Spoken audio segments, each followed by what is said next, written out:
தமிழ் பெண் அகோரி.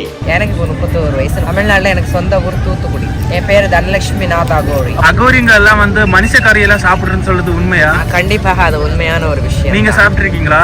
சாப்பிட்டுருக்கேன்.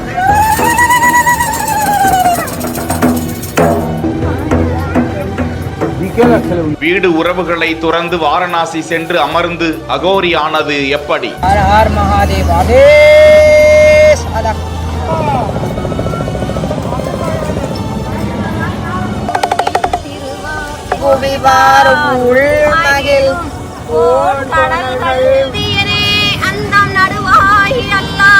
காலேகா காளி மகாகாளி பத்ரகாளி கபாலினி.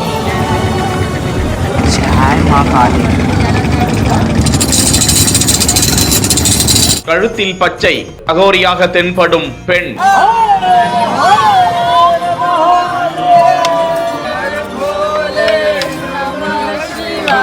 மனித பின்னத்தையும் உண்ணுவோம், அதுவும் புனிதம்தான் என்று கூறும் அதிர்ச்சி. தூத்துக்குடி மாவட்டத்தை சேர்ந்த தனலட்சுமி கடந்த 20 வருடங்களுக்கு முன்பு அதீத சிவபக்தியால் வீட்டை விட்டு வெளியேறி சிவனடியார் ஒருவரிடம் தீட்சை பெற்று தற்போது வாரணாசியில் இருக்கும் அவர் தான் ஒரு அகோரியாக இருப்பதாக கூறுகிறார். அதற்காக தனிப்பட்ட முறையில் இரவு 12, 1, 3 மணி வேளையில் சிறப்பு பூஜையில் ஈடுபடுகிறார்கள். அப்போது அவர் வித்தியாசமான முறையில் நாக்கை நீட்டி முறைத்து பார்த்து கையில் வைத்திருக்கும் இரும்பு தடியில் மணி போன்று எழுப்பி கூக்குரல் இடுகிறார். அவர் ஏராளமான சமூக ஊடகத்தை சேர்ந்தவர்கள் கண்களை ஈர்க்கும் வகையில் இருப்பதால் அவர் தற்போது வலைதளத்திலும் ட்ரெண்டிங்கில் இருப்பது குறிப்பிடத்தக்கது.